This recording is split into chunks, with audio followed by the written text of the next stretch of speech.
नमस्कार, देश की खबरों में आपका स्वागत है। मैं हूं आपके साथ अंकिता और आइए अब खबरें देखते हैं विस्तार से। मध्य प्रदेश उपचुनाव में नेताओं की ओर से लगातार विवादित बयान दिए जा रहे हैं। अब मुरैना के दिमनी से बीजेपी उम्मीदवार और मंत्री गिरिराज दंडोतिया ने राज्य के पूर्व मुख्यमंत्री और कांग्रेस के वरिष्ठ नेता कमलनाथ के आइटम वाले बयान को लेकर उन पर पलटवार किया है, लेकिन अपनी मर्यादा भूल गए। बीजेपी उम्मीदवार ने कहा कि अगर कमलनाथ ने मुरैना में ऐसी टिप्पणी की होती तो यहाँ से उनकी लाश जाती। बीजेपी उम्मीदवार के साथ उस वक्त कांग्रेस से बीजेपी में शामिल होने वाले ज्योतिरादित्य सिंधिया भी थे। बीजेपी की पूरी कोशिश है कि जनता कमलनाथ के आइटम वाले बयान को भूलना चाहे, इसलिए हर रैली में चर्चा जरूर होती है। बिहार के चुनाव प्रचार में शुक्रवार से प्रधानमंत्री नरेंद्र मोदी और कांग्रेस सांसद राहुल गांधी के उतरने से सियासी माहौल गरमाएगा। दोनों नेता अपने अपने गठबंधनों के लिए धुआंधार प्रचार करेंगे। प्रधानमंत्री मोदी डेहरी ऑन सोन, गया और भागलपुर में 3 रैली को संबोधित करेंगे और 28 अक्टूबर को पहले चरण में भाग्य आजमा रहे विभिन्न विधानसभा क्षेत्रों के प्रत्याशियों के लिए समर्थन मांगेंगे। भाजपा सूत्रों के अनुसार मुख्यमंत्री नीतीश कुमार डेहरी और भागलपुर की रैलियों में प्रधानमंत्री के साथ रहेंगे। वहीं गया में जेडीयू के सांसद राजीव रंजन सिंह लल्लन मोदी के साथ मौजूद रहेंगे। उधर राहुल गांधी शुक्रवार को नवादा और भागलपुर के कहलगांव में 2 सभाओं को संबोधित करेंगे। उनके साथ महागठबंधन के नेता तेजस्वी यादव मंच साझा करेंगे। मुंबई के नागपाड़ा स्थित एक सिटी सेंटर मॉल में गुरुवार रात आग लग गई थी, जिस पर अब तक काबू नहीं पाया गया है। इस आग में 2 दमकल कर्मी घायल हो गए हैं और पड़ोस की 55 मंजिला इमारत से 3500 लोगों को सुरक्षित बाहर निकाल लिया गया है। मुंबई के फायर ब्रिगेड ने स्तर 5 की आग घोषित कर दिया है। आग पहले एक दुकान में लगी, जो धीरे धीरे बढ़ती चली गई। आग गुरुवार रात 8:53 पर लगी और उस समय में मॉल में 200 से 300 लोग मौजूद थे। इन लोगों को मुंबई पुलिस और फायर ब्रिगेड के कर्मचारियों ने सुरक्षित बाहर निकाल लिया। कोरोना वायरस महामारी को दुनिया भर में लगभग 1 साल पूरा हो गया है, लेकिन अभी तक इसका कारगर इलाज नहीं मिल पाया है। दुनिया भर में दर्जनों भर कोरोना वैक्सीन पर काम चल रहा है, लेकिन कारगर वैक्सीन लोगों तक कब तक पहुंच पाएगी, कहना मुश्किल है। वहीं भारत ने रूसी स्पुतनिक वी वैक्सीन का परीक्षण करने की अनुमति दे दी थी। अब कोरोना के खिलाफ रूसी स्पुतनिक वी वैक्सीन का परीक्षण भारत में 100 स्वयंसेवकों पर किया जाएगा। भारतीय औषधि महानियंत्रक ने यह जानकारी दी। हिमालय पर्वत श्रृंखला में कई सिलसिलेवार भूकंप के साथ बड़ा भूकंप कभी भी आ सकता है। इसकी तीव्रता रिक्टर पैमाने पर 8 या उससे भी अधिक हो सकती है। वैज्ञानिकों का दावा है कि हिमालय के आसपास घनी आबादी वाले देशों में इससे भारी तबाही मच सकती है। राजधानी दिल्ली भी इसकी जद में होगी। हालांकि ये भूकंप कब आएंगे, इसका अनुमान फिलहाल नहीं लगाया गया है। वैज्ञानिकों का मानना है कि अगले 100 साल में इनके आने की आशंका है। वैज्ञानिकों के मुताबिक पूर्वी भारत के अरुणाचल प्रदेश से लेकर पश्चिम में पाकिस्तान तक फैली हिमालय पर्वतमाला एक बार फिर कई सिलसिलेवार भूकंपों का गढ़ बन सकती है। इसके पहले भी यह क्षेत्र भूकंप का गढ़ रह चुका है। चुनाव के दूसरे चरण में सियासी दलों ने 54% दागी उम्मीदवारों को टिकट दिया है। अधिकांश पर गंभीर आपराधिक मामले हैं। कई सीटों पर आपराधिक छवि वाले साफ छवि के उम्मीदवारों पर भारी पड़ रहे हैं। दूसरे चरण में 94 सीटों पर कुल 1464 उम्मीदवार मैदान में हैं। राजद के दानापुर से उम्मीदवार रीतलाल राय पर सर्वाधिक 14 मामले दर्ज हैं। बख्तियारपुर से राजद के उम्मीदवार अनिरुद्ध कुमार पर 11 मुकदमे दर्ज है। जेडीयू के उम्मीदवार भी पीछे नहीं हैं। मटिहानी सीट से जेडीयू उम्मीदवार बोगो सिंह पर 13 मामले दर्ज है। कुचायकोट से जेडीयू अमरिंदर कुमार पांडे पर 11 मुकदमे दर्ज हैं। मीनापुर से लोजपा उम्मीदवार अजय कुमार पर 12 मुकदमे दर्ज हैं। दिवाली के बाद स्वदेशी company Bharat biotech corona virus के टीके पर तीसरा परीक्षण शुरू कर सकती है। इस परीक्षण में करीब 40,000 से अधिक लोगों को टीकाकरण किया जाएगा। सकारात्मक परिणाम मिलने के बाद ही इसे बाजार में लाया जाएगा। हालांकि बाजार में आने के बाद भी इस टीके पर परीक्षण चलता रहेगा। टीके पर पहले चरण में हुए परीक्षण के परिणाम केंद्र सरकार को सौंप दिए गए हैं। भारत बायोटेक ने आईसीएमआर को पहले चरण के परिणाम को सौंप दिया है, जिसके बाद वैज्ञानिकों की टीम इसके अध्ययन में जुट गई है। सूत्रों का कहना है कि परिणाम स्वास्थ्य मंत्रालय से भी साझा किए गए हैं। दिल्ली एनसीआर में स्मॉग की घनी चादर छाई रही। इससे लोगों को सांस लेने और आंखों में जलन की परेशानी हुई। ग्रेटर नोएडा एक बार फिर देश का दूसरा सबसे प्रदूषित शहर रहा।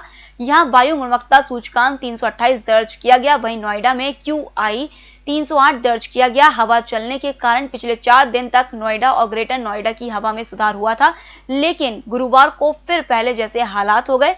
दिल्ली में शाम 6 बजे वायु गुणवत्ता सूचकांक 306 दर्ज किया गया। इस सीजन में अब तक दूसरी बार गुणवत्ता बेहद खराब हुई है।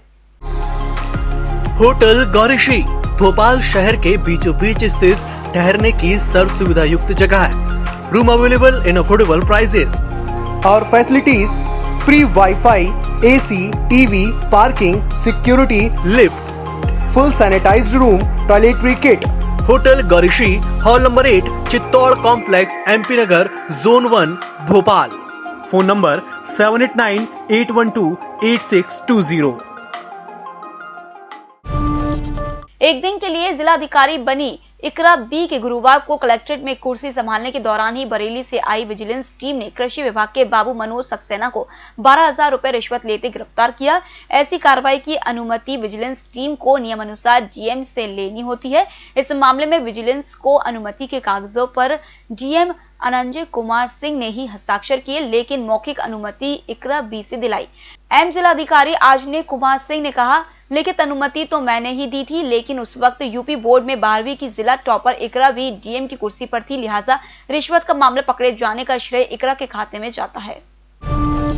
उत्तर रेलवे 15 नवंबर को संसद परिसर की कैंटीन की जिम्मेदारी ITDC के हवाले कर देगा। इसी के साथ संसद सदस्यों और देश के इस सर्वोच्च प्रतिष्ठान के प्रांगण में आने वालों को भोजन परोसने की उसकी 52 साल पुरानी विरासत का भी अंत हो जाएगा।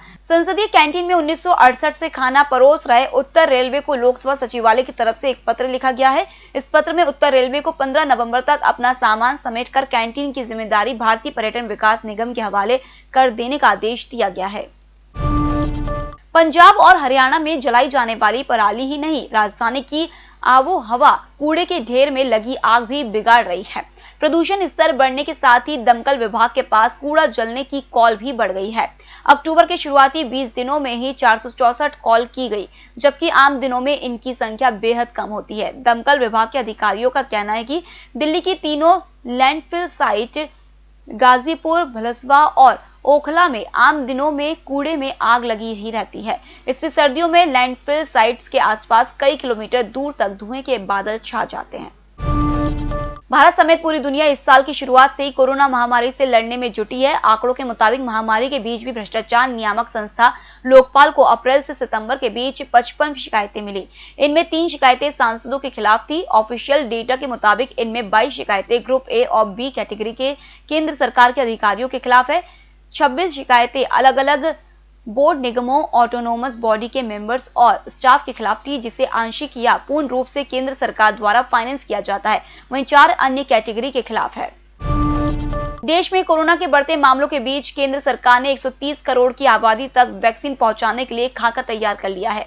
सरकार ने वैक्सीन खरीदने और पूरे देश में इसके डिस्ट्रीब्यूशन के लिए करीब 52,000 करोड़ रुपए का फंड निर्धारित कर दिया है। सूत्रों के मुताबिक करंट फाइनेंशियल ईयर में वैक्सीन के लिए पैसों की कमी न आए, इसके लिए पहले से ही तैयारी कर ली गई है। प्रधानमंत्री नरेंद्र मोदी के प्रशासनिक अफसरों का अनुमान है कि देश में हर व्यक्ति पर वैक्सीन का करीब 500 से 600 रुपए का खर्च आएगा।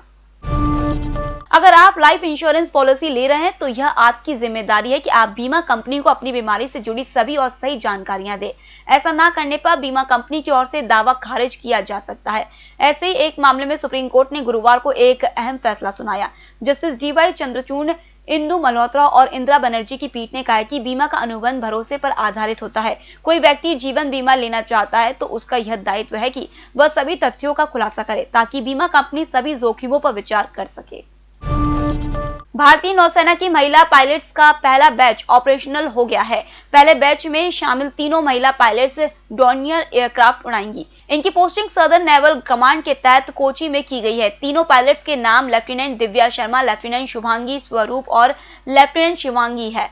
नेवी की ओर से जारी सूचना में कहा गया है कि कोची में गरुड़ से 22 अक्टूबर को 6 पायलट्स ने 27वां Dornier operational flying training course pass किया है। तीनों महिला पायलट्स उसी बैच का हिस्सा हैं। सभी ऑपरेशनल ड्यूटी के लिए पूरी तरह तैयार हैं। सरकार ने वीजा पाबंदियों में बड़ी राहत दी है। सरकार ने ओवरसीज सिटीजन ऑफ इंडिया और person of Indian origin card धारकों को वीजा देने की मंजूरी दी है। गृह मंत्रालय ने बताया कि इनके अलावा विदेशी छात्र और कारोबारियों को भी भारत आने के लिए वीजा जारी किया जाएगा। हालांकि सरकार ने टूरिस्ट वीजा पर पाबंदी बरकरार रखी है। गृह मंत्रालय की तरफ से जारी बयान में कहा गया है कि सरकार ने वीजा और यात्रा पाबंदियों में ग्रेडेड छूट देने का फैसला किया है। इसके तहत विदेशी नागरिकों को भारत आने और भारतीय नागरिकों को देश से बाहर जाने में सुविधा होगी। कारोबार, कॉन्फ्रेंस, रोजगार, पढ़ाई, रिसर्च और इलाज के लिए वीजा दिए जाएंगे। फिलहाल इस बुलेटिन में इतना ही। आप बने रहिए EMS टीवी के साथ। नमस्कार।